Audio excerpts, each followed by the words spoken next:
Radhe Radhe. Video को अंत तक जरूर देखना। अपना रजिस्टर कभी पढ़ के देखो। अपने रजिस्टर को तो देखोगे नहीं कि अपने जीवन के रजिस्टर में हमने क्या क्या आचरण किए हैं। ये सबको देखना चाहिए। ये बात समझने की है, थोड़ा कड़वाहट जरूर है कि हम सब तत्काल भगवान को दोष देने लगते हैं, लेकिन भगवान चीख चीख के वर्णन कर रहे हैं, ऐसा मत करो इसका परिणाम ये है, ऐसा करो इसका परिणाम ये है। तो जो कह रहे हैं करो वो तो हम कर नहीं रहे, जो कह रहे हैं नहीं करो वो हम कर रहे हैं। तो उसका जब परिणाम आता है तो हम भगवान को कोसते हैं। बंबूल बोओगे तो उसमें दाग छुहारा नहीं लगेंगे, कांटे ही लगेंगे। पापाचरण करोगे तो उसका परिणाम दुख ही आएगा। पुण्य करोगे तो सांसारिक सुख मिलेगा। भजन करोगे तो पाप पुण्य दोनों से ऊपर उठकर भगवदानंद को प्राप्त होगे। कामना में तदाकार ना होने पावे तब तक बचा जा सकता है। जहां तैयारी बनी सुख भोग की और राजी हो आपने दस्तखत कर दिए, अब आपको भगवान ही बचा सकते हैं, दूसरा कोई नहीं। उस समय भगवान ही कोई ऐसी लीला कर दे तो बच सकते हो, अन्यथा नहीं बच सकते। तदाकार होना साधक का सर्वनाश हो जाना है। काम में तदाकार होना। 1 2 4 बार अगर आप ऐसी अवहेलना करेंगे तो आपका साथ देगा आपका हृदय और जलेगा, धिक्कार करेगा, बार बार कहेगा गलत है, कान पकड़ेगा, अब की बात नहीं। आगे बढ़ गए, ज्यादा मलिन हृदय हो गया तो आनंदित हर्षित होने लगेगा, आज ये भोगा कल वो भोगूंगा, और वो पापाचरण में हर्षित होकर आगे बढ़ जाता है। ये बहुत बुरी स्थिति होती है। जब तक साधक का हृदय धिक्कार देता है तब तक तो निकलने के चांस रहते हैं कि गलती को गलती मानता है और बार बार कहता है अब नहीं करूंगा। वो विवश होकर गलती हो रही पर वो कह रहा नहीं करो, ये निकल जाएगा, आज नहीं तो कल निकल जाएगा। लेकिन जो राजी हो गया है, जिसने इस महान पाप को अवगुण को गुण मान लिया है, निकलने की संभावना नहीं है। कामना का त्याग करने से ही शांति और सुख मिलेगा। त्यागाच्छांतिरंतरम। कामना आते ही फूंक मार दो तो धुआं नहीं बढ़ पाएगा और दूसरी दशा नहीं आ पाएगी, दूसरी स्थिति काम पैदा नहीं कर पाएगा। वो दर्पण में मैल, तीसरी में तो सवाल ही नहीं उठता कि बच जाओ।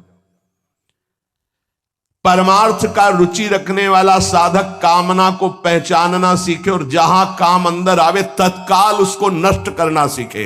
नष्ट करने का उपाय है नाम कीर्तन, भगवत गुणवानवाद, सत्संग श्रवण। किसी संत के समीप तत्काल बैठ जाओ, किसी साधक के समीप, और चर्चा करने लगो। काम की नहीं, भगवत चर्चा। ये भी बताने की जरूरत नहीं कि मेरी स्थिति गड़बड़ है, थोड़ा मुझे, कुछ नहीं, उसकी चर्चा नहीं। अगर ऐसा बोले तो उसकी सत्ता दृढ़ होगी। शांत, थोड़ा मन विक्षेप में आया, ऐसा लगा कि आपसे वार्ता करें तो थोड़ी देर आप सुनाइए, गोपी गीत सुनाइए, आप चतुरासी जी का थोड़ा कुछ, आप कुछ प्रभु के विषय में कोई सिद्धांत की चर्चा, सत्संग लगा दीजिए, सत्संग सुनने लगिए, एकांत से हट जाइए, बाहर मैदान में आ जाइए। तो किसी भी तरह से आपको उस समय बदलना है, चिंतन बदलना है। नाम चल रहा है तो विवेक ठीक है, वो बचा लेगा आपको। कामना के बढ़ने में देर नहीं लगती। कामना बढ़ने पर फिर कोई विचार की गुंजाइश नहीं रह जाती। अनर्थ परंपरा चल पड़ती है। पाप, संताप, दुख, कामना। फिर ऐसा कि आप 100 बार कसम खाएंगे फिर वहीं फिसल कर खड़े हो जाएंगे। देख लीजिएगा, 1000 बार प्रतिज्ञा करेंगे, एक नहीं 1000 बार, और काम वहीं रौंद के गिरा देगा पक्का। पहली कदम पर यदि इसे रोकना सीख गए तो बाहर निकल जाएंगे। और हरि शरणागत है तो निकलना तो पड़ेगा ही, वहां टिकने तो देंगे नहीं। हरि इतने कृपाल है, पक्का जलाकर तुम्हारे हृदय को वहां से भगाएंगे, पक्का भगाएंगे। नहीं नहीं, आज से अब नहीं, ऐसी गलती नहीं करूंगा, ऐसी गलती नहीं करूंगा, हे प्रभु क्षमा कर दो, चलो। और जहां फिर क्षमा हुआ तो फिर वो जब हृदय में उमगन आई तो फिर उधर ही की तरफ भागता है। फिर वो ऐसी दीवाल बनवाते हैं, चुनवाते हैं आसपास कि रास्ता बचेगा तो एक ही, हरि शरणम, दूसरा रास्ता नहीं। इसीलिए भगवान का आश्रय लेकर भक्ति करने वाला उपासक बहुत जल्दी विजय प्राप्त कर पाता है इन विकारों पर, अन्यथा मार के गिरा देते। बहुत बड़े विजयी योद्धा हैं काम, क्रोध, लोभ, मोह, मद, मत्सर। हरि बचावे। वैसे कहा भी है हरि ने कि मामेवे प्रपद्यन्ते माया में ताम तरन्ति, मेरी शरण में आ जाओ तो बच जाओगे। समस्त दोषों का नाश, समूल काम का नाश, समस्त संबंध विच्छेद, ये एकमात्र भगवान का आश्रय लेकर भजन करने से हो जाते हैं। घबराना नहीं। 1000 बार फिसल जाए तो 1001 बार भी हिम्मत रखें, पड़े ना रहें।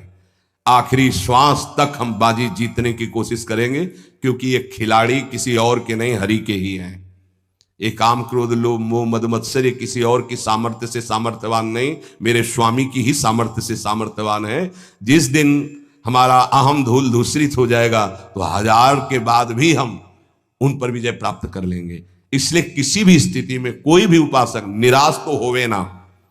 प्रशंसनीय वो है जो इस समय विकार से लड़ रहा है, हर विकार को रौंद रहा है और अपने हृदय की मलिनता को सामने रख रहा है। कौन है हृदय की मलिनता को रखता है? प्रशंसनीय वो है इस समय जो अपने जीवन को संभाल ले। भगवान की असीम कृपा है उन उपासकों पर जो यौवन अवस्था को पवित्र करके चला रहे हैं। सातरति सातरति सा लोकांतारति। आप प्रभु के लिए इतनी जलन सह रहे ना, वो बहुत कृपाल है, वो देख रहे, एक एक सेकंड का हिसाब होगा।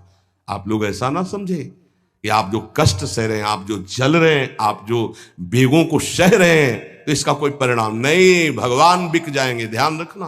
वो देख रहे हैं, उनके लिए तुम सह रहे हो, उनके लिए सह रहे हो। समस्त विषयों का आक्रमण साधकों के हृदय में, तो क्या जाने विषय पुरुष, जो मनाया सो खा लिया, जो मनाया देख लिया, जो मनाया भोग लिया, जो मनाया सूंघ लिया। चलो एक साइड में आके देखो तब तुम्हें पता चलेगा। इसलिए हमारी प्रार्थना मानना, कभी भी किसी भी स्थिति में उदास निराश और कदम पीछे मत हटाना। आखिरी श्वास तक योद्धा दुश्मन को परास्त करके विजय श्री की आशा रखता है, और हमारी आशा इसलिए पूरी होगी कि हमारे साथ प्रियालाल है।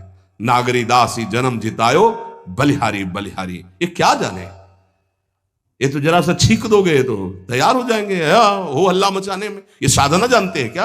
ये चढ़ाई चढ़े हैं क्या? कि फिसलने वाला कितना मेहनती होता है, जो चढ़ के जाना चाहता है फिसल रहा है, उसे कौन जानता है। इसलिए बड़े बड़े महापुरुष इस बात को साधकों को प्रोत्साहन देते रहते। विषयी जी थोड़ी जानते, विषयी जी तो जरा सी बात हुई ना तो तोप बना करके, वो अपना रजिस्टर देखो पूरा काला, कभी नहीं वो देखेंगे लौट के। हाँ, एक बिंदु अगर कहीं छिट्टी आ गई है ना तो वो हल्ला मचा देंगे। साधक ऐसा, साधक है। 1000 बार परास्त होने पर भी हमारा वो उदासीपन नहीं आना चाहिए, निराश नहीं होना चाहिए। चूक गए, इस बार भी चूक गए, आगे बढ़ेंगे, रौंदेंगे हम हरिनाम के बल से। हरसि हरिनाम जपत जय। राधे राधे।